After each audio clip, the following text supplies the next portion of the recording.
আল্লাহর পাকের কসম খেয়ে বলছি, এ আমল করলেই জান্নাতি জান্নাতি জান্নাতি ঘোষণা করেছেন স্বয়ং হজরত মুহাম্মদ রসুল সাল্লাল্লাহু আলাইহি ওয়াসাল্লাম। এমন একটি আমল যে আমল করলেই জান্নাতি জান্নাতি জান্নাতি।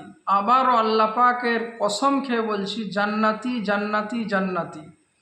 আসসালামু আলাইকুম রহমতুল্লাহি ওবারাকাতুহু।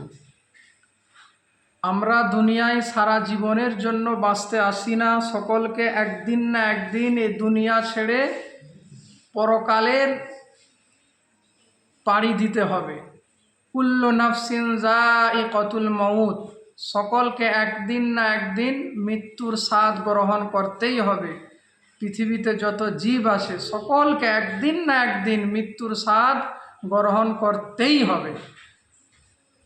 তো আমাদের হচ্ছে দুনিয়ার থেকে যাওয়ার পরে পরকাল বলে একটি জায়গা আছে, আর সেখানে মুমিনদের জন্য রয়েছে সুন্দর জান্নাতের বালাখানা, আর কাফেরদের জন্য রয়েছে জাহান্নাম। তো সেই জান্নাতে যাওয়ার আশা পৃথিবীতে এরকম কেউ নাই যে সে করে না। সকলে চায় সে জান্নাতে যাবে, সবাই চায় সে জান্নাতি হবে, কিন্তু জান্নাতি হবেন কি করে? পরকালে আপনি কি করে জান্নাতি হবেন? কি এমন আমল, কি এমন কাজ করলে?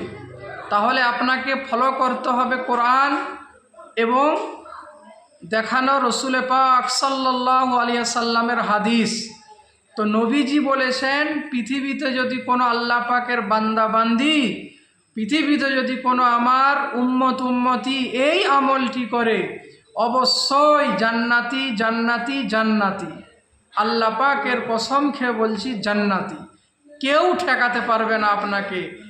একবারে একটি জিনিস আপনাকে জান্নাত থেকে যাওয়ার জন্য ঠেকিয়ে রেখেছে, জান্নাতে আপনি যেতে পাচ্ছেন না, সেটা হচ্ছে আপনার মৃত্যু, আপনার মৃত্যু। তাহলে কি আমল, কি পড়লে, কখন পড়লে, কি করলে হবে, আপনাদেরকে সেটাই জানাচ্ছি, এবং আমি সেটা আপনাদেরকে ভিডিওর মাধ্যমে লিখেও দেব। কোরআনে কারীমের পবিত্র পাক কালামুল্লাহ শরীফের সূরাতুল বাকারার 3 নম্বর পারায় প্রথম পেজে রয়েছে সবথেকে মূল্যবান আয়াতুল কুরসি। আয়াতুল কুরসি যেটাকে বলা হয় যে আয়াতুল কুরসি এমন একটি কোরআনে কারীমের এমন একটি মর্যাদাবান আয়াত। আয়াতুল কুরসির কয়েকটা আয়াত অনেক অনেক অনেক মর্যাদাবান, শুধু আমরা জানি না। তাই আয়াতুল কুরসির এই আমলটি করলেই জান্নাতি জান্নাতি জান্নাতি। কীভাবে করতে হবে? যে প্রত্যেক 5 ওয়াক্ত ফরজ নামাজের পরে, আমলটা একেবারে সুন্দরভাবে আপনাদেরকে বলে দিচ্ছি।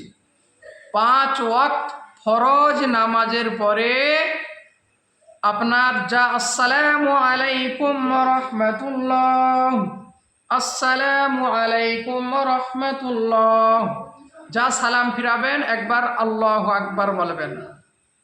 তারপরে আপনি আউযু বিল্লাহি মিনাশ শাইতানির রাজিম, বিসমিল্লাহির রহমানির রহিম, আল্লাহু লা ইলাহা ইল্লা হুয়াল হাইয়ুল কাইয়্যুম, লা তাখুযুহু সিনাতুন ওয়া লা নাওম, লাহু মা ফিস সামাওয়াতি ওয়া মা ফিল আরদ, মান যাল্লাযী ইয়াশফা'ু ইনদাহু ইল্লা বিইযনিহি, ইয়া'লামু মা বাইনা আইদিহিম ওয়া মা খালফাহুম, ولا يحيطون بشيء من علمه إلا بما شاء، وسع كرسيه السماوات والأرض ولا يؤوده حفظهما وهو العلي العظيم।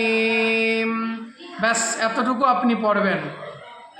এই যে আপনি ফরজ নামাজের পরে সালাম ফিরানোর পরে একবার পড়ে নিলেন, তো সারা দিনে আপনার 5 ওয়াক্ত নামাজ 5 বার, ফজরে 2 রাকাত, জোহরে 4 রাকাত, আসরে 4 রাকাত, মাগরিবে 3 রাকাত, ইশাই 4 রাকাত, এই যে ফরজ নামাজগুলো, যা সালাম ফিরাবেন সঙ্গে সঙ্গে একবার আয়াতুল কুরসি পড়বেন।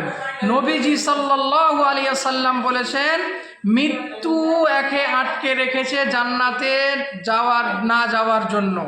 যা মৃত্যু হবে সঙ্গে সঙ্গে জান্নাতি জান্নাতি জান্নাতি। আলহামদুলিল্লাহ আলহামদুলিল্লাহ। অবশ্যই তাহলে আমার ভিডিও যতজন দেখছেন অবশ্যই সুন্দর সুন্দর আপনাদেরকে এই আমলগুলো, আরও সুন্দর সুন্দর আমলগুলো দেব। আপনারা অবশ্যই তার উপরে বেশি বেশি করে আমল করবেন। আর আমার এই চ্যানেলটিকে নতুন হয়ে থাকলে লাইক কমেন্ট শেয়ার এবং সাবস্ক্রাইব তো করতেই হবে আপনাকে।